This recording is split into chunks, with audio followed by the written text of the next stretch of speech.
Ayan, meron na kaming nakitang fish pond. So ayan mga kalab, dito pangalawang area to mga kalab. Sobrang laki talaga. Tignan nyo, may bahay oh. Kawawa naman yung bahay na yan. Hello! So ngayon po ay andito kami po sa Bandol, sa lugar po nila Francis, dahil magsusurvey po kami ng fish pond. Yes, dahil syempre, area. oo, gusto namin na balik fish pond na naman tayo kasi nakakamiss talaga. Kasi 'di ba may bahay na naman kami. So syempre, yun talaga yung promise ni Francis nung umalis kami doon sa fish pond. Nung nakaalis kami, talagang pinaramis talaga namin na magbukod kami ng bahay. At tapos kapag nabukod na po yung bahay namin, na syempre babalik kami sa fish pond. So siguro, ito na po yung time mga kalab na kailangan na naming pumunta or mag-survey or balik fish pond na para syempre 'di ba yung buhay fish pond namin mga kalab nakakamiss talaga. At yung kasama namin mga kalab ay si Kuya PG din po at si Usting at si Giselle. At pupunta kami doon mga kalab dahil may ni-recommend po si Kuya PG, kapatid po ni Francis, na siya doon po yung mag-aalaga daw ng fish pond na yun. At ni-recommend niya sa amin na pwede daw doon dahil may hectares daw na malaki, kaya tatry natin, puntahan natin ngayon mga kalab. At syempre yung aming sasakyan mga kalab ay itong pambot, yes, bangka po ni Kuya Sandy. So hihiramin lang muna nito. Meron kaming bangka mga kalab, pero ayun po yung bangka namin. So ayan mga kalab, ito pala yung bangka namin mga kalab. Video nasira na din. Oo, dahil hindi na ninaw ni Francis. Nawala na po yung mga epoxy na epoxy. So ayan, re-repairin din namin yan. Hindi na yan madalab eh. Madala na yun.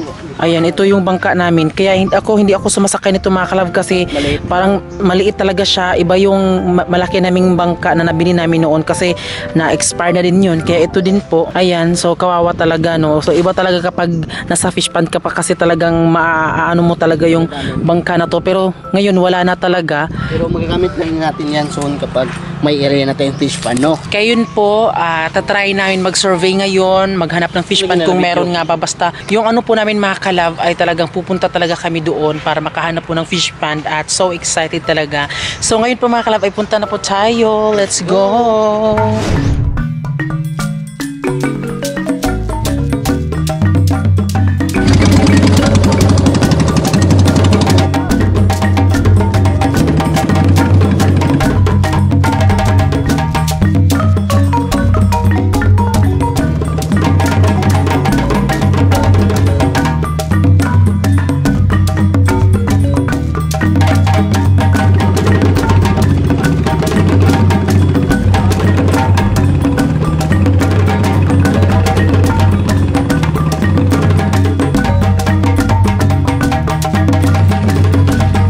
Tignan nyo, may bahay oh. Kawawa naman yung bahay na yan.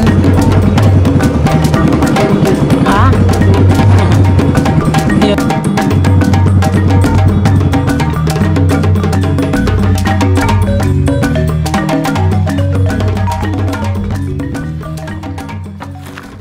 So ayun mga kalab, nandito kami sa fish pond mga kalab. Yung kuya ko naman siya yung papalagayin na mga isda dito. Tapos pumunta kami dito kaya para magsusurvey ng fish pond.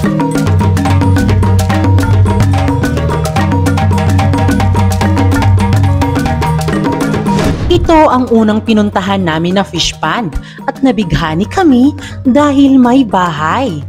Malaki at maluwag, perfect kami dito. I-renovate lang yan at tsak, ang ganda na ng bahay.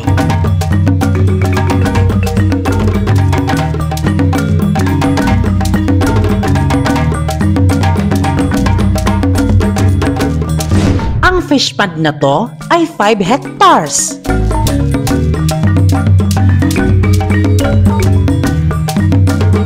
O diba? Magkasing laki ng fish pond namin dati. At ang pinaka-bet ay may kulungan ng baboy. Bukod sa pag-aalaga ng isda, pwedeng-pwede ka ring magnegosyo ng baboy.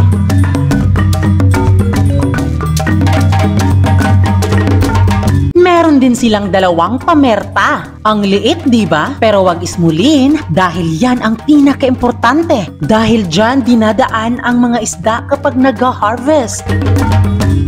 Nung nalibot na namin ang fish pond, medyo okay naman siya. Meron lang kaming napansin dahil maliliit ang dike dito. Delikado kasi yan kapag nag-high tide. Maaaring magdulot yan ng pagkawasak ng fish pond. Ayan, naka-decision kami mga kalab na maghahanap kami ng iba. Hindi dito kasi madaming tatrabahuin pa dito. Tingnan nyo. napakadaming mga damo-damo talaga. Ang napakaganda lang dito mga kalab ay napakalaki talaga po yung area, parang ganun kalaki po yung area namin noon. Sobrang laki talaga mga kalab kasi 5 hectares po mga kalab to. Tignan nyo, napakalaki talaga. So ngayon mga kalab ay uuwi kami mga kalab, doon kami sa kabila, baka may paparintahan na area doon. So malalaman niyan mamaya mga kalab kapag makarating na tayo doon sa area na susurbihin natin. Let's go!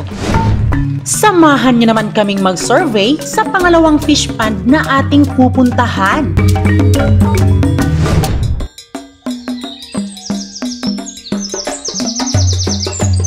Ang pangalawang fish pond na pinupuntahan namin ay malapit lang sa kalsada. Ito ay recommend po ni Osting.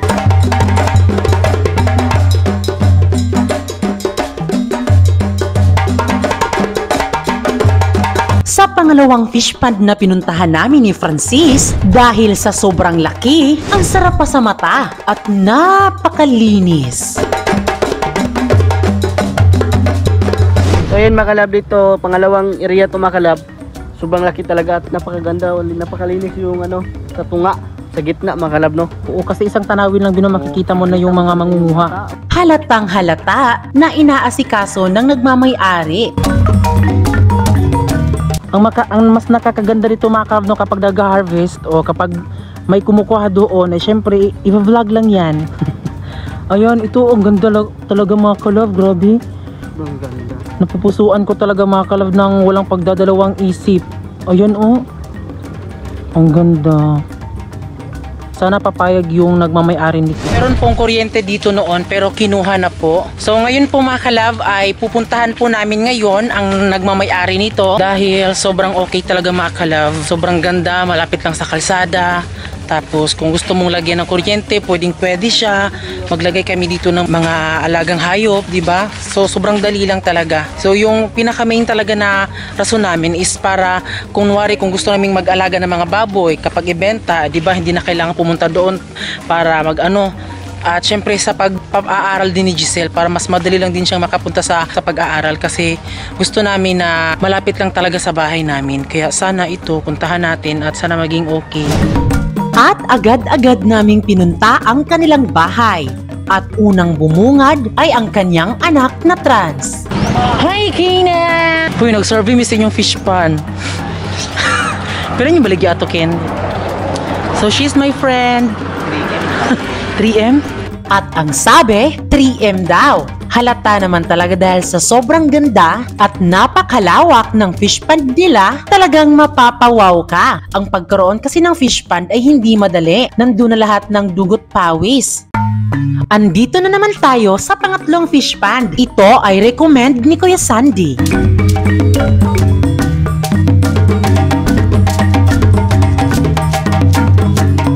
Sa unang tingin pa lang, ay mabibighani ka na naman. Ito naman ay malapit lang din sa kalsada at syempre malapit na malapit din sa ilog.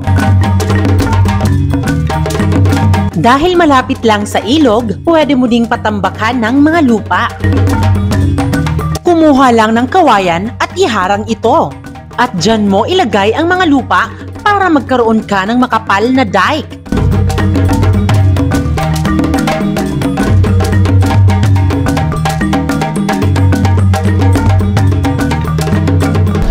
Akin mga kalab, medyo okay siya at dito napansin namin na meron po siyang mga buswang, so pwede din naman siyang tambakan po ng lupa at ang nakaano din dito mga kalab ay malapit lang din po sa ilog. So kung kami ang tatanungin ay hindi na kami naninibago dyan kasi yung sa amin din naman sa ilog din naman yung sa amin, tabing ilog. At yun po, ewan ko lang, di pa namin natatry dito kapag sobrang high tide talaga. At napansin namin dito mga kalab kasi dito kami nagbebenta ng tulya. Nung andito kami mga kalab sa fish pond pa kami, ayan.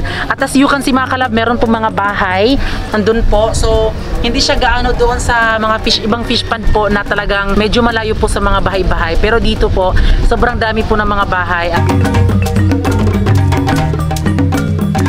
So ngayon mga kalab ay magtatanong tayo doon sa kabilang mga kalab kasi dito mayroong bahay pero wala nang babantay makalab sa kanilang area. So doon tayo magtatanong kasi meron naman akong kilala dito. Nung nag-school pa ako dyan sa Daikan, meron pa akong kilala dito. Yung may-ari talaga yung fish pan talaga. Nag-aalaga ng fish pan noon makalab. May kilala po ako. Tara. Nung nagtanong-tanong kami dito sa aming lugar, ang sabi naman nila, yung nagmamay-ari daw ng fish pan na yun ay nasa ibang lugar na daw at wala daw silang contact number. Kaya, naghanap na naman kami at nagtanong-tanong sa mga kapitbahay. So ngayon mga kalab, dahil nagtanong-tanong na po tayo dito sa mga tao, syempre meron din po silang nirecommend sa atin at talaga syempre yung iba malayo. At ngayon po mga kalab, meron tayong pupuntahan dahil meron din naman silang nirecommend doon sa La Union, dito sa Cabadbaran City. So ngayon mga kalab, puntahan natin para malaman talaga natin kasi mas maganda kasi napuntahan natin para makita talaga natin kung gaano talaga kalaki. So ano pang hinihintay nyo? Let's go! Ngayon ay andito na kami sa La Union, Cabadbaran City. Nagtanong-tanong kami dito kung saan pwedeng mapagrintahan na fish pan.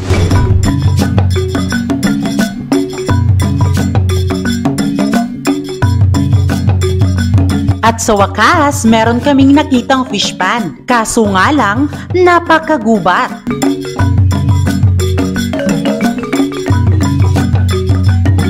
Dito makalab, dito sa mismo talagang sa bandol talaga makalab. Madami talaga may area dito. Tignan nyo, ayan, area naman yan, oh. Pero madami mga damo, pero yan, makukuha yan kapag may makukuha yan mga damo-damo kapag marentahan na yan. So doon tayo, try natin doon. So ngayon mga kalab ay maglalakad kami ni Francis. Sana meron tayong makita, no? Ayan, di oh. Hala. Okay, man siya. Talagang halatang meron nag-ano dito, Bino. Meron din dito, oh. Ayan, may fish pan ba doon? Meron pala mga fish pan dito mga kalab. Dito kami kumukuha ng crabs noon. Ito, oh. Sakto naman na ano? Hala ka. Ano ang nilalagay dito, Bi? Ano? So, kapag tayo makarinta, Oh. nilagyan natin yung mga crabs lang. Ano to? Ilog. Fish pan yan. Ay, fish pan, tapos fish pan din. Hala, ito, oh. Medyo maganda din, oh. Ano tayo balay dito? Meron din doon mga kalab. Hala.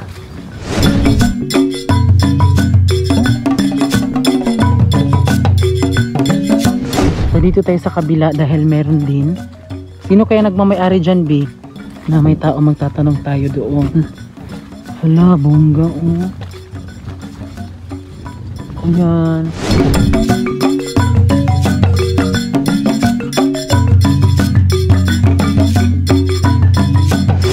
Makalab, may kinausap tayo kanina makalab na dumadaan dito makalab na sabi nila maganda na to na area pero malaki yung tatrabuin ng dike kasi yung tubig na sobrang laki talaga kapag mag high tide at may bagyo lumagpas talaga daw dito yung tubig sa ilog. So itatry natin makalab doon tayo sa kuan sa may-ari daw, hahanapin natin yun. Parang nakakapagod na maghanap ng fish pan. Parang hindi ata sa atin tong time na to para magka fish pan tayo, di ba? Pero gusto talaga namin mga kalab. Gusto talaga namin. Ito makalab, maganda naman to na area pero maliit lang. Pero sa akin lang po talaga mas maganda to kasi maliit para mas maayos din natin na maaliglar talaga. Hindi na tayo na ang importante na may area tayo kahit hindi gaano kalaki, ang importante na malinis natin, no. Pero napansin ko, B, parang medyo coffee yung tubig.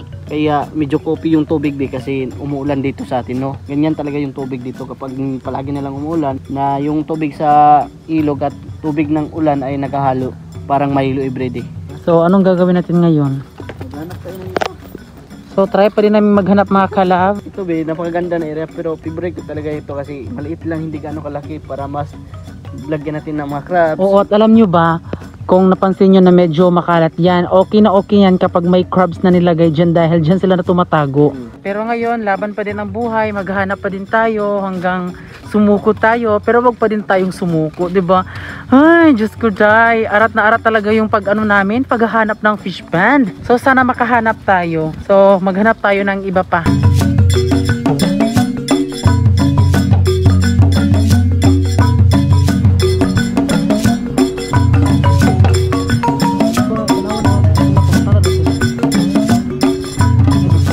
Boss, pwede mo tana, boss?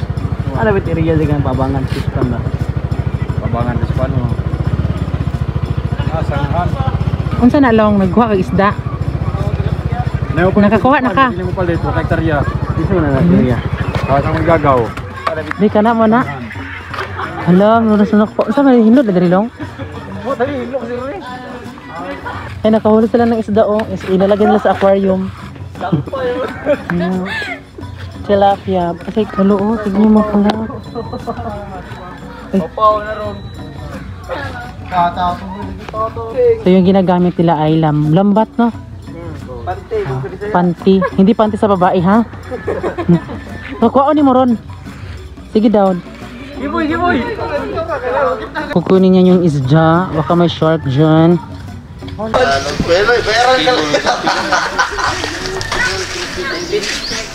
Do na. Fish pan ni diri ah.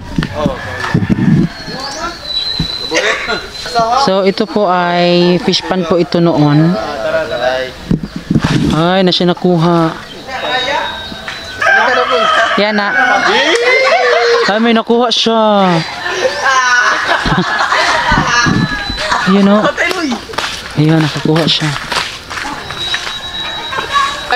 So, trip-trip ra ninyo na. Luto-luto dahin mo. Oo. Nara mo. Was kala ay ba. Saba ka dire. So yun mga kalab na ano, may nagtatanong tayo dito mga kalab sa mismo talaga na bandol talaga. Sabi po nila na doon daw sa lugar namin kasi madami daw mga fish pan doon. So doon tayo. Uy, salamat. Salamat. Kuya, basta naman gusto i-shout out. Oh, shout out mo ba? Naloy. Dali. Dondong bati ka din. Dondong libat. Konyakis. Ilaban pa natin yan. So ito na po ang last na fish pond na pupuntahan namin.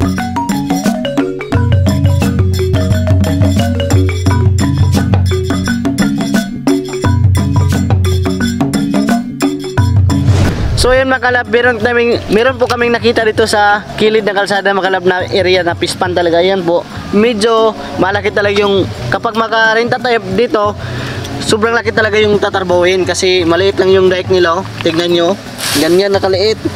At sure ko, pag lumaki yung tubig makalab, lumagpas dito sa dike. So yan makalab, natapos na yung paghanap natin ng fish pond makalab, pero wala pa rin tayong nakita. Pero huwag kayong mag-alala makalab kasi maghanap pa rin kami ng paraan no, para maka-fish pond din tayo no, kasi namiss na namin yung mga fish pond. So ayan, nandito kami sa ilog. So ayan mga kalab, nakakamiss talaga ang buhay fish pond namin mga kalab. Kaya syempre ako din mga kalab na talagang gusto din naming magkaroon ng fish pond. Eh wala kaming nakita ngayon. So ito lang naman din kasi yung malapit na fish pond dito sa amin. At yung pinakano talaga namin is okay sana, okay naman sa amin kahit malayo siya. Kasi pwede namang i-motor kung pupunta sa bahay. Kaso nga lang si Giselle kasi nag-aaral kasi siya at hindi pwede doon kay magtatambay doon sa fish pond. Doon pa si Giselle nag-aaral pa siya dito. So yung napag-isipan namin, gusto talaga sana namin, try nyo ding i-comment dyan kung ano ba ang dapat gawin, kung okay lang ba na sa malayo kami. Ayan, kasi talagang nalilito din talaga kami kasi syempre gusto na din namin magkaroon ng fish pond kasi may bahay na kami. Kaya yun kasi yung promise namin sa sarili namin. So yan mga kalab, abangan nyo na lang po sa next vlog ang paghahanap natin at syempre i-update namin kayo kung ano bang ganap. So maraming salamat po sa lahat ng nanood at syempre bago kayo umalis, please don't forget to subscribe our YouTube channel at kami ang Family Love Team nagsasabing dapat love lang.